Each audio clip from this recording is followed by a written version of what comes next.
baixo. O volume tá baixo no microfone. Acontece com boa parte dos pregadores na hora de escolher o que vai pregar, ser direcionado pelo Espírito Santo. Que a semana inteira pensando no que pregar, pensando e nada vinha na cabeça. Aí ontem de noite, antes de dormir, estava vendo uns stories do Instagram, eu vi uma pessoa conhecida que postou bem assim, uma foto de passagem assim, na igreja, na parede, possivelmente para tirar foto, estava com a seguinte frase: você está preparado para o novo de Deus? Aí eu fiquei me perguntando, né? Eu comigo mesmo pensando, tantas pessoas vão para a igreja buscando o novo de Deus, buscando uma resposta, buscando isso, buscando aquilo, e se prega tanto sobre estar preparado para receber algo novo de Deus, mas será que essas pessoas realmente estão preparadas de fato para a volta de Jesus? Porque que adianta a gente querer o tempo inteiro receber algo novo de Deus, estar preparado para o novo de Deus, mas no final das contas a gente está nem preparado para a volta de Jesus, que é o mais importante. Nós não estamos aqui nessa terra para ficar, nós estamos de passagem, então nós temos que nos preparar para a volta de Jesus. Mas acabou que eu dormi, acordei no outro dia e não era isso que Deus queria que eu pregasse, foi só uma reflexão que Deus me deu. E quando eu acordei, eu lembrei de uma das pregações que eu fiz em 2023, na igreja antiga que a gente estava. Eu lembro que foi uma pregação que eu fiquei muito feliz porque eu elaborei muito ela, eu estudei muito sobre ela, só que no dia eu percebi que ninguém na igreja prestou atenção no que eu estava pregando, porque tinha criança chorando, estava chovendo muito forte, quase não tinha membro da igreja. Eu fiquei muito triste, mas aí Deus me ministrou no meu coração. Quem tinha que ouvir, ouviu. Amém, Senhor, amém. Então, o Senhor me ministrou para trazer novamente a palavra, sobre essa palavra. Eu mudei um pouco o título. O título anterior era O Pecado e o Direcionamento para a Cruz, mas eu mudei, porque eu estudei mais profundamente sobre, e cheguei, se eu fosse dar um tema e um título para essa pregação, seria O Peso do Pecado e o Encontro com a Cruz. Nós vamos começar a gente vai dar uma volta pela Bíblia, mas a gente vai começar primeiramente em Gênesis 22. Abra sua Bíblia em Gênesis 22.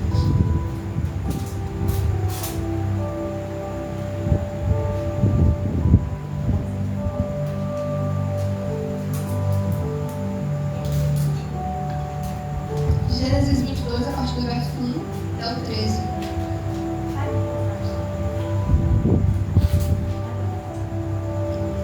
Os irmãos me perdoem pelas vulgares, é que minha gente está muito marcada. Gênesis 22, a partir do verso 1, vai nos dizer o seguinte: depois destes acontecimentos, Deus provou Abraão e lhe disse: Abraão, e este respondeu: eis-me aqui. E ele disse: toma o teu filho, teu único, a quem amas. Ele deixou bem frisado isso, irmãos, vamos dizer novamente. E ele disse: toma o teu filho, teu único, a quem amas, Isaque. E vai à terra de Moriá e ofereça o em holocausto sobre um dos montes que eu te mostrarei. E Abraão levantou-se de manhã cedo, selou seu jumento e tomou 2 moços consigo e seu filho Isaque. E ele cortou a lenha para o holocausto e se levantou e foi para o lugar que Deus lhe dissera. No terceiro dia, Abraão levantou seus olhos e viu de longe o lugar. E Abraão disse aos seus moços: ficai aqui com o jumento, e eu com o rapaz iremos até lá, e nós adoraremos e voltaremos a vós. E Abraão tomou a lenha do holocausto e colocou sobre o seu filho Isaque. Esse ponto é importante que os irmãos lembrem. Lendo novamente: Abraão tomou a lenha do holocausto e a colocou sobre o seu filho Isaque. E ele tomou o fogo em sua mão e o cutelo, e ambos caminharam juntos. Então Isaque disse ao seu pai: Abraão, meu pai. E este respondeu: eis-me aqui, meu filho. E ele disse: eis o fogo e a lenha, mas onde está o cordeiro para o holocausto? E Abraão disse: Deus proverá para si o cordeiro para o holocausto, meu filho. E ambos caminharam juntamente. E eles chegaram ao lugar sobre o qual Deus lhe dissera. E Abraão construiu lá o altar e pôs a lenha e óleo, e amarrou Isaque, seu filho, e colocou sobre o altar em cima da lenha. E Abraão estendeu a sua mão e tomou o cutelo para sacrificar seu filho. E o anjo do Senhor lhe bradou do céu e disse: Abraão, Abraão. E ele respondeu: Eis-me aqui. E este disse: Não estendas a mão sobre o rapaz e não lhe faças nada, porque agora eu sei que temes a Deus e não poupaste para mim teu filho, o único. O último versículo para nós encerramos a leitura de Gênesis 22. E Abraão levantou seus olhos e viu atrás de si um carneiro embaraçado pelos chifres dos arbustos. E Abraão foi, tomou o carneiro e ofereceu o holocausto em lugar do seu filho. E aqui, essa mensagem ela não tem como tema central somente, como posso dizer, não seria ferir a palavra certa, mas atacar o pecado das pessoas, não, jamais. Essa pregação tem mais como reflexão da palavra sobre o pecado e como que o pecado afeta nossas vidas e o que foi feito por nós pela graça e misericórdia do Senhor. E ela tem como tema central o pecado do homem no Antigo Testamento e como pela misericórdia de Deus no Novo Testamento nós somos salvos. E em Gênesis 2, como foi lido, tem a história que foi contada de Isaque e Abraão.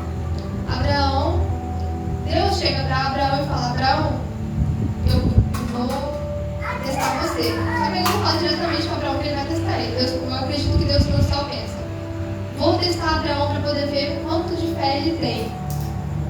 E naquele momento ele vai lá e fala com Abraão que ele quer o filho dele. Abraão, eu quero que você me dê o seu filho Isaque, seu único filho, a quem você ama. Ele tinha frisado: o seu filho, o seu único filho, a quem você ama. Isso é um detalhe muito importante na Bíblia que eu fiz questão de ler várias vezes e ficar pensando o quão importante essa fala foi para estar escrita com esses detalhes minuciosos na Bíblia. O seu filho, teu único, a quem tu amas. E essa foi a forma de Deus tentar Abraão.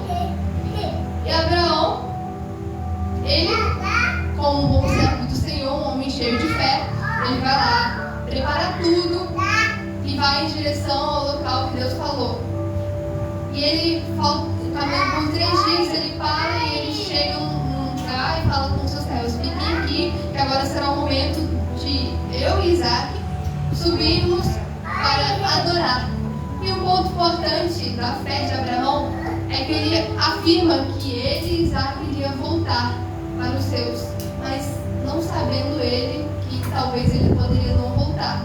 Mas ele, tendo fé, ele creu nessa promessa de que Deus não faria essa tal maldade com Isaque. E quando ele está se preparando para subir o monte junto com Isaque, um ponto muito importante que é necessário a gente reparar, que eu até fiz questão de ler 2 vezes, é que Abraão coloca a lenha sobre Isaque. Coloca Isaque para carregar o madeiro nas costas, enquanto Abraão leva consigo o fogo e o cutelo. E Isaque, eu acredito, eu pensaria da mesma forma. Já que estamos indo para fazer o holocausto, se temos a lenha, temos o cutelo, temos o fogo, cadê o holocausto? O que vai ser? Vai ser como sacrificar o que ao Senhor? E acredito eu que o Isaque, sendo um jovem moço, novo, cheio de dúvidas, ele fez questão de perguntar para seu pai: cadê o cordeiro? A gente precisa de um animal para poder sacrificar. Nós temos a lenha, nós temos o fogo, mas onde está o cordeiro para o sacrifício? E Abraão, cheio de fé, ele novamente responde: Deus proverá para si o cordeiro. E para a gente entender melhor onde eu quero chegar, eu vou voltar um pouquinho lá em Gênesis 3. Lá em Gênesis 3 é exatamente o capítulo em que a Bíblia tem o título como a queda do homem. Foi o momento em que Adão e Eva, a serpente convence eles de que o fruto, convence Eva, que o fruto não iria matá-la, mas iria somente abrir os seus olhos, ela iria se tornar como Deus.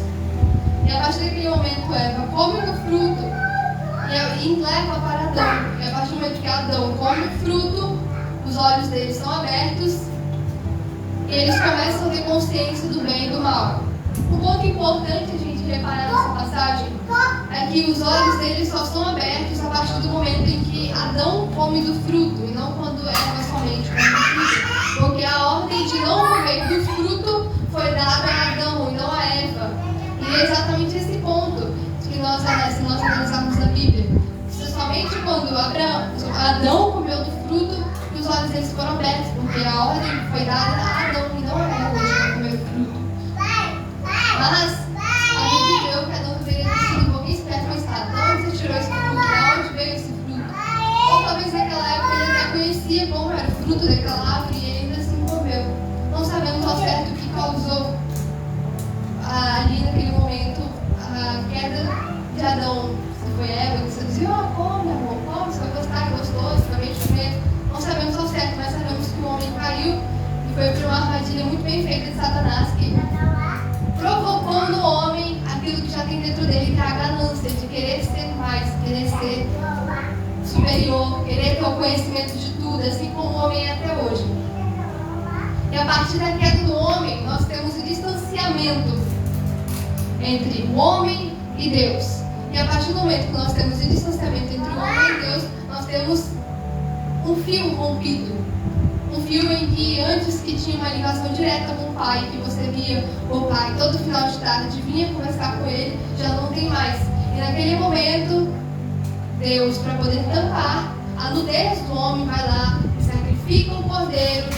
E do cordeiro, ele tira a lã e faz roupas, faz vestes para o ser humano.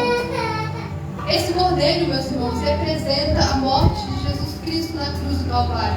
Esse cordeiro que foi morto para tampar o nosso pecado, tampar a nossa vergonha, tampar o nosso erro. Mas esse cordeiro ainda não seria o suficiente para poder nos dar a salvação novamente. Ele só servia como algo temporário para tampar os nossos erros, tampar os nossos problemas.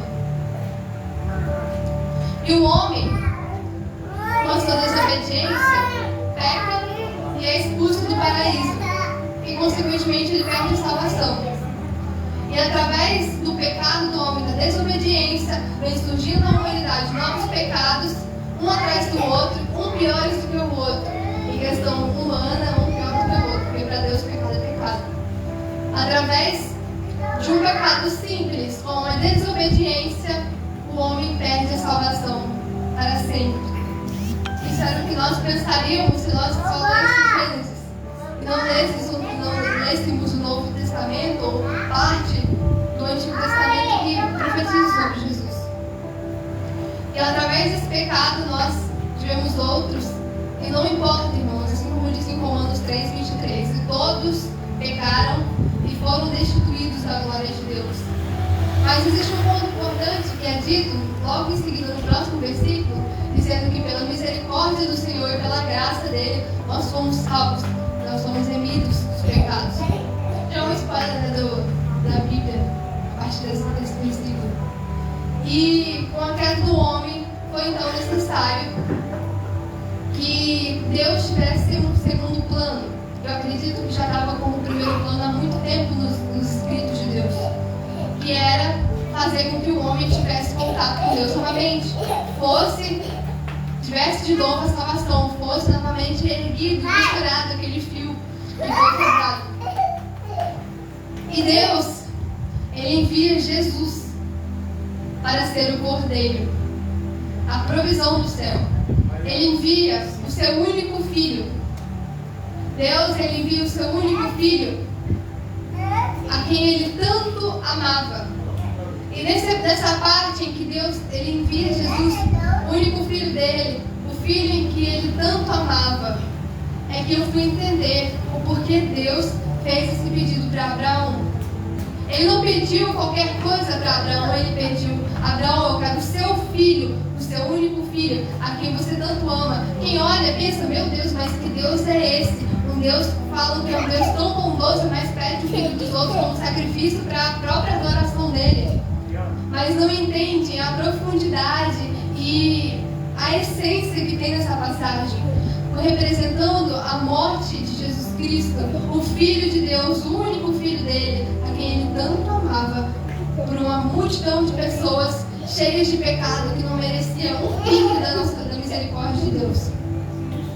E muitas pessoas devem pensar que Deus era insensível por pedir essa petição para Abraão. Abraão, me deu seu único filho, mas não. Ele estava apenas demonstrando para Abraão a dor que ele sentiu de ter que entregar o seu único filho. Porque sabemos que Deus, ele é onipresente, ele é onipotente. Então, a partir do momento que Deus estava lá com Abraão, ele também estava no final, estava no princípio de todas as coisas e está nesse momento. Porque Deus, ele é antes do tempo. Antes que o tempo fosse criado, Deus já existia. Então, se Deus é antes do tempo, é sobrenatural isso. E nós podemos entender que, a partir disso, de Deus colocar à prova Abraão, ele mostra que ele nunca foi insensível, mas sim que ele conhecia a dor que Abraão iria sentir. Ele conhecia a dor que nós sentimos hoje, essa dor no peito que muitas vezes nós não sabemos como preencher, essa dor no peito que a gente vem para a igreja e sai da igreja, ouve pregação, ouve palavra, ouve louvor, jejua, prega, canta, mas não sacia. Ele sabia que em algum momento nós iríamos sentir essa dor, a dor da perda, a dor de ter que entregar o seu filho, a dor de ter que entregar a sua vida muitas vezes por amor de algo. Deus estava mostrando para Abraão, eu estou colocando você à prova, mas não é somente uma prova de fé, é uma prova de dor, de resistência, de você entender que você não foi criado somente para fazer a agricultura, para poder plantar e colher. Não, Abraão, eu estou te mostrando o que é que eu estou sentindo, a dor de você perder o próprio filho. E quando Abraão sobe com Isaac para o monte, eu fico imaginando Deus vendo o próprio Jesus ali subir no monte. Tanto que, se você for analisar os detalhes dessa passagem, lá em João 19:17, vai dizer bem assim: eles tomaram a Jesus e ele mesmo, carregando a sua cruz, saiu para o lugar chamado Calvário, que em hebraico é Gólgota. Ou seja, quando Deus estava vendo Abraão e Isaac subindo aquele monte, Isaac com a lenha nas costas, com madeira nas costas, ele estava vendo um reflexo do seu próprio filho subindo o monte com uma madeira nas costas também. Assim como Abraão colocou o madeiro sobre Isaac, Deus colocou o madeiro sobre Jesus. E por isso, é tão fantástico isso, que Deus sabia que Isaac não seria capaz de salvar a humanidade. Isaac não teria essa capacidade. Ele não podia, o homem não pode salvar a si mesmo. E foi nesse momento em que Deus, que Abraão prepara o holocausto e coloca Isaac sobre o holocausto, que ele prepara o cutelo para sacrificar o próprio filho. O anjo brada no céu, Deus brada no céu e fala: Abraão, Abraão, não faça isso com o seu próprio filho. É nesse momento que Deus percebe: não há como o homem salvar a si mesmo. O sangue de um homem comum dessa terra não teria a capacidade de salvar a humanidade. Por isso, Deus envia o segundo cordeiro. Deus envia o cordeiro que estava ali preso, amarrado a espinhos, que estava assim como Jesus, que foi colocado uma coroa de espinhos em sua cabeça. Ele estava ali sendo ferido, estava preso. E ele entrega esse cordeiro para Abraão e fala: Abraão, sacrifica esse cordeiro. E ali é feito o sacrifício do cordeiro, e ali é feito o holocausto e a adoração. E Isaac e Abraão voltam, assim como teve a fé de Abraão, que eles iriam voltar juntos. Eu ficaria um pouco receosa depois de meu pai tentar me matar. Eu ficaria olhando assim: por que esse homem está voltando comigo? Eu ficaria me questionando se seria muito confiável confiar no meu pai tentando matar. Eu vi uma postagem sobre esses dias e eu achei engraçado, porque se fosse eu no lugar de Isaac, eu também ficaria desconfiada de voltar, porque o homem que acabou de tentar me matar. Mas essa mensagem é muito profunda nessa questão. E a partir do momento que Deus percebe que que Isaac não era a pessoa que iria salvar a humanidade, depois de fazer Abraão passar essa prova de entender e se colocar no lugar de Deus, de colocar-se em questão de empatia, de entender a dificuldade e a dor que é entregar o seu próprio filho, nós compreendemos um pouco da Bíblia, somente um pouquinho, irmãos. E é importante a gente relembrar que forçaram Jesus a carregar a cruz e Abraão forçou Isaac a carregar a lenha. Eles subiram ao Calvário. Isaac subiu ao monte carregando a lenha. Jesus subiu ao Calvário carregando o madeiro. Deus entrega o seu único filho. Abraão entrega também o seu único filho. Entretanto, Deus livra Isaac e providencia o verdadeiro cordeiro. Assim como Jesus, como Deus fez com nós, Deus livra a nós mesmos, livra nós que deveríamos ser crucificados, que deveríamos ser mortos, e nos dá o verdadeiro cordeiro, que é Jesus. Eu me coloco no lugar de Isaac. Era para eu morrer naquele sacrifício, era para mim morrer, era para eu sofrer toda aquela dor que Jesus sofreu. Mas ele ainda assim, Deus foi misericordioso com as nossas vidas e nos deu uma segunda chance e entregou o seu próprio filho, o único filho a quem ele amava. Irmãos, eu não sei como que é a dor de perder um filho. Eu nunca tive um filho, nunca perdi um filho, mas acredito que deve ser uma das dores mais tristes da vida de um ser humano, perder uma pessoa que você tanto ama. E eu fico imaginando a dor que Deus sentiu ao ver Jesus naquela situação, carregando não somente o madeiro, mas carregando todas as nossas culpas, todas as nossas enfermidades. Vamos ler, irmãos, lá em Isaías 53. Eu já li esse capítulo por completo inúmeras vezes e foi tremendo como Deus ministrou várias vezes esse capítulo no meu coração, esses versículos, porque eles são muito fortes. E ele vai começar bem assim: creia quem acreditou nessa mensagem, a quem o braço do Senhor foi revelado, quem cresceu como um renovo diante dele e como raiz de uma terra seca. Ele não tinha beleza nem formosura que atraísse nosso olhar para ele, que atraísse o nosso olhar para ele, nem aparência para que nós o desejássemos. Ele foi desprezado, rejeitado pelos homens, homem de dores e acostumados no sofrimento, e como um de quem os homens escondiam o rosto, foi desprezado e não estimamos. Verdadeiramente ele tomou sobre si as nossas enfermidades, as nossas dores, levou sobre si. Contudo, nós o consideramos como aflito, ferido de Deus, o oprimido. Mas ele foi ferido pelas nossas transgressões e moído pelas nossas iniquidades. O castigo que nos traz a paz estava sobre ele, e pelas suas pisaduras fomos sarados. Todos nós andávamos desgarrados como ovelhas, cada um se desviava pelo seu caminho, e o Senhor fez cair sobre ele a iniquidade de nós todos. Irmãos, a profundidade desses versículos é tão grande. Eu fico imaginando Jesus carregando não somente o peso daquela cruz, mas o peso do pecado, o peso espiritual de Satanás sobre a vida dele, falando que se você perdeu, Jesus, agora chegou o seu fim. E muitas vezes, se você for continuar lendo Isaías 53, ele vai falando que nós achávamos que ele estava sendo consumido, que ele estava sendo crucificado por conta dos erros dele ou por conta dele mesmo. Mas não, fica explícito que foi por nossa culpa, foi por nossos erros que ele foi crucificado. Foi por causa de nós. E todas as vezes, irmãos, que nós pecamos, todas as vezes que nós, as pessoas, elas resumem pecado a somente, por exemplo, fumar, beber e outros pecados como prostituição. Eles só pensam nesse pecado, mas não pensam no pecado da fofoca, não pensam no pecado da mentira, não pensam no pecado da desobediência, não pensam em outros pecados. Eles acreditam que o pecado se resume somente àquilo que pode ser visto. E muitas vezes as pessoas, elas pecam escondido achando que não estão pecando, só porque está sendo escondido. Mas, irmãos, todas as vezes que nós pecamos, é como se nós pegássemos todo aquele pecado, jogássemos sobre Jesus novamente e crucificássemos. É como se toda vez que a gente pecasse, toda vez que a gente mentisse, toda vez que a gente fofocasse com os vizinhos, ou com os parentes, ou com qualquer pessoa, com os amigos, é como se nós estivéssemos pegando o pecado, jogando sobre Jesus e crucificando ele novamente. Nós carregávamos pecados, é culpa do pecado. Nós somos verdadeiros pecados, todos os verdadeiros errados, culpados pela crucificação de Jesus. Não, eu quero dizer que não foi Satanás que crucificou Jesus, mas fomos nós que crucificamos Jesus. Foi os nossos pecados, os nossos erros que crucificou Jesus naquela cruz. Foi por nós que ele morreu.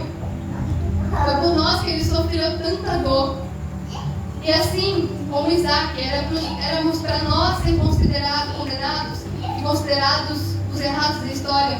Mas Jesus, ele morreu por nós. E ele vai voltar para nos buscar.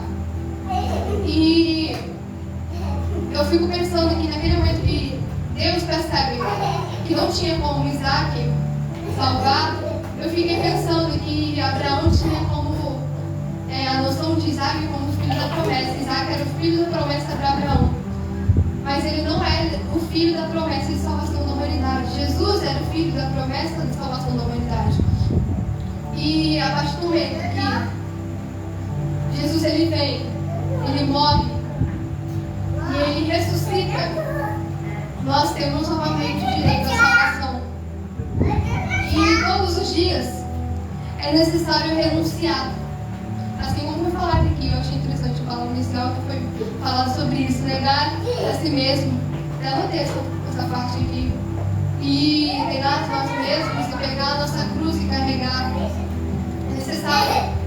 Por mais que as pessoas falam que Jesus já pagou o preço na cruz, mas a Bíblia diz que o céu é tomada força todos os dias. É necessário nós que nos esforçarmos, porque não adianta eu só ir para a igreja, só cantar, mas eu não ser um verdadeiro cristão.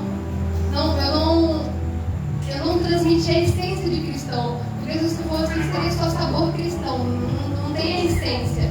É igual aquele chocolate que a gente vai comprar, mas você vai ver lá, não tem nada de chocolate, só tem gordura hidrogenada. É só o sabor do chocolate, mas não tem chocolate ali. É como se fosse nós, representando nós. Se a gente vai para a igreja, a gente não ora, não lê a Bíblia, não jejua, não faz nada para poder se aproximar de Deus no verdadeiro relacionamento, nós somos crentes falsificados, somos crentes só de carteirinha, não tem identidade, não tem essência, não tem pureza.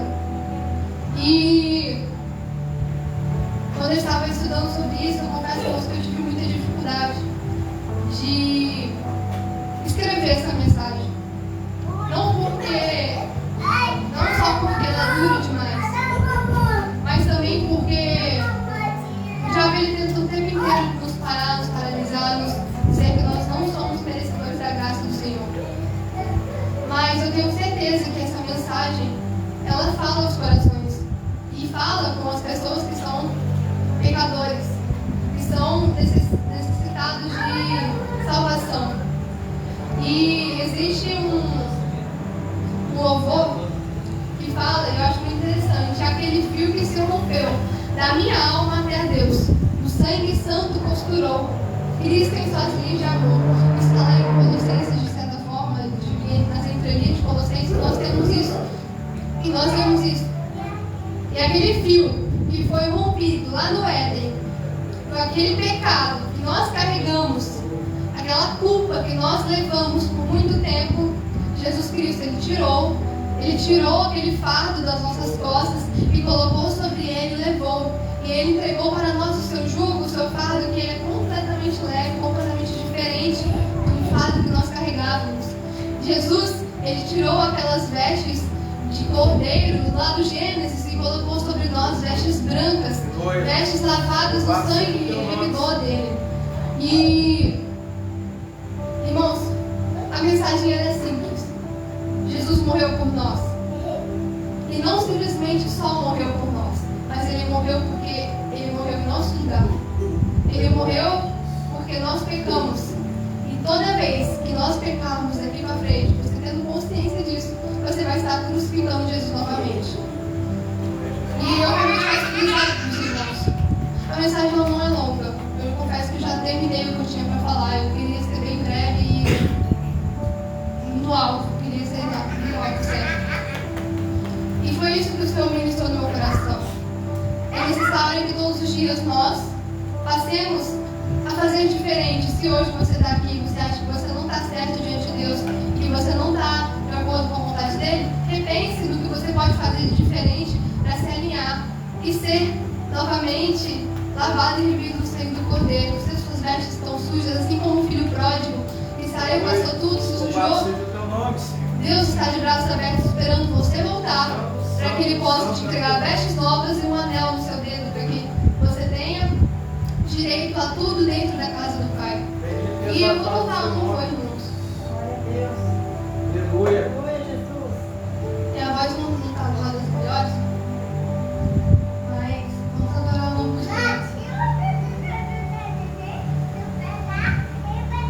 E me veio muitos louvores na mente quando eu estava estudando essa palavra. Eu ouvi eles, eu ouvi o extraordinário, eu ouvi Era Eu ouvi Colossenses fazem linhas de amor, eu ouvi vários louvores. E eu queria muito cantar o extraordinário, só que, irmãos, eu não tenho ainda essa voz abençoada de menino que canta esse louvor. Mas eu vou cantar um que o Senhor ministrou do meu coração. Louvado seja o teu nome, Senhor.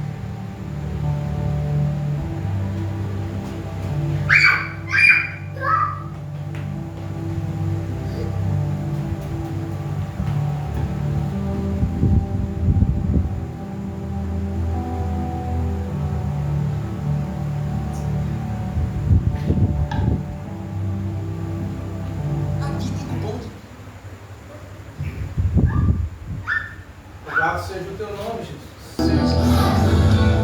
Santo, santo, santo é o teu nome, Jesus. Glória a Deus. Assim como foi cantado. E aquele fio que se rompeu da nossa alma até Deus. Aquele fio que nós tínhamos, aquela ligação com o Pai, que foi cortada quando o primeiro pecado surgiu. Hoje Jesus ele veio, ele morreu pelos nossos pecados e com o sangue dele ele costurou esse fio novamente e nos deu acesso ao Santo dos Santos de novo. E eu quero encerrar a pregação com uma oração. Feche seu olho nessa noite, feche seus olhos. Jesus, eu agradeço ao Pai por mais esse momento aqui na tua presença. Eu agradeço ao Deus, pela sua presença aqui neste ambiente, ó Pai. Eu agradeço, Jesus, porque o Senhor tem cuidado de nós e o Senhor tem nos perdoado e nos dado, Senhor Deus, misericórdia para com as nossas vidas. Mesmo sendo tão falhos e errando, Senhor Deus, todos os dias. O Senhor tem sido, ó Pai, um Pai presente, um Pai zeloso para conosco. Ó Deus, somos gratos porque o Senhor, ó Pai, entregou no nosso lugar o seu Filho, Jesus, o seu único Filho a quem você tanto amava, Jesus. Aquele Filho, Senhor Deus, que o Senhor tinha como um preferido, predileto Filho, Jesus. Que o Senhor entregou, Senhor Deus, no nosso lugar, mesmo nós não sendo merecedores, Jesus. Nós te glorificamos por tudo, em nome de Jesus. Amém.